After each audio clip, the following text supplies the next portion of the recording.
Good morning, children. The chapter Salient Features of the Constitution was started in the previous class. We know very well.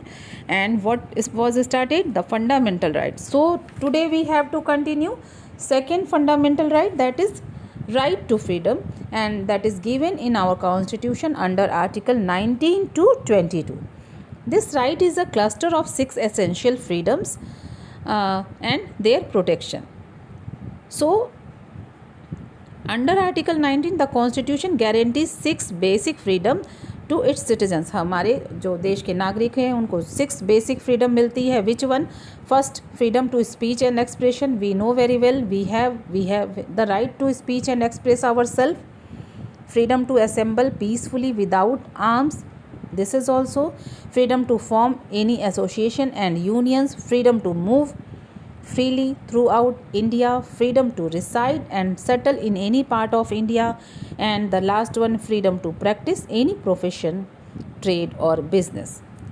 Children, there is no specific provision in our constitution guaranteeing in the freedom of the press, because freedom of the press is included in the wider freedom of expression which is guaranteed by Article 19. यानी press को भी expression का अधिकार है. So what the press can give all types of news. Now let us continue the next part. The constitution restricts the state from enacting laws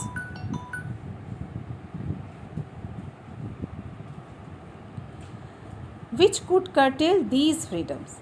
यानी कि ये जो फ्रीडम, राइट टू फ्रीडम हमें मिले हुए हैं, कॉन्स्टिट्यूशन जो है स्टेट गवर्नमेंट को कहीं से भी ये अधिकार नहीं देती है कि वो ऐसे लॉ बनाए जिससे हमारी फ्रीडम, राइट टू फ्रीडम जो है हर्ट हो. यानी कोई भी सरकार, कोई भी गवर्नमेंट ऐसे कानून नहीं बना सकती जिससे हमारा राइट टू फ्रीडम हमसे छिन जाए, या फिर वो कर्टेल हो जाए, या फिर वो कम हो जाए, उस पर रिस्ट्रिक्शन लग जाए. ऐसे कोई भी कानून बनाने का अधिकार कॉन्स्टिट्यूशन सरकार को, गवर्नमेंट को नहीं देती है. यानी गवर्नमेंट को ये कानून बनाने का अधिकार नहीं है.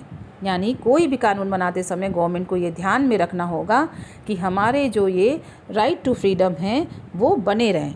Now but at the same time it does not mean that the state cannot make laws for the public good or the for protection of interest of trade and profession. लेकिन अब यहीं पे आ जाती है फिर वो डायरेक्टिव प्रिंसिपल वाली बात.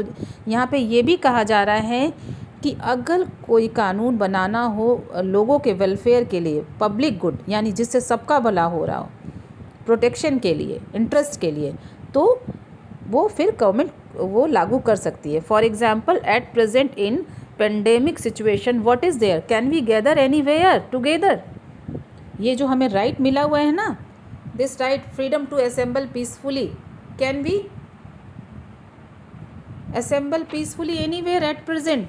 No, we cannot assemble peacefully at present because this is welfare of whole public, whole country. तो कहीं ना कहीं अगर पूरे समाज के भले की बात आती है तो इस पर रिस्ट्रिक्शन लगाए जा सकते हैं. For example, state can make the law to prescribe certain minimum educational, technical or other qualification for entry to a certain profession. इसी तरह से बच्चों ये जो दिया हुआ है, now it is given, for example, state can make the laws to prescribe certain minimum educational, technical or other qualifications for entry to a certain profession. यानी किसी भी प्रोफेशन या एजुकेशनल इंस्टीट्यूट में एडमिशन के लिए किसी क्या सर्टेन क्वालिफ़िकेशन की ज़रूरत पड़ती है. दिस इज़ द रिस्ट्रिक्शन ना. क्या रिस्ट्रिक्शन है? जैसे ये हमें ये फ्रीडम मिला हुआ है, just you see this,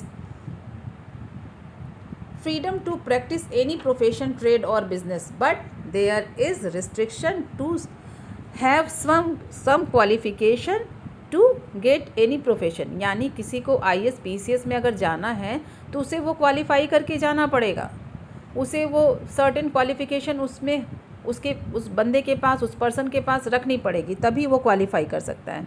Similarly, the right to reside and settle in any part of India cannot go against the law of a particular territory where larger national interest is involved. यानी for example, one cannot displace tribal communities and settle in their territory. Exception has also been made in the case of state of Jammu and Kashmir, where only bona fide resident of the state can engage in sale and purchase of the land. यानी ये जो rule है अब तो ये change हो गया, but अभी तक क्या था कि जम्मू और कश्मीर में लोगों को ज़मीन और ख़रीदने और बेचने का अधिकार नहीं था. केवल वहाँ के रहने वाले बोनीफाइड ऑफ, जो वहाँ के जन्मे हुए लोग हैं, जम्मू कश्मीर के जो नागरिक हैं, वो ही वहाँ पर they were only having the right to purchase or sell the land. But at present the provision has been changed, that is another thing. But here the point is proving that some restriction can be imposed in some particular situation.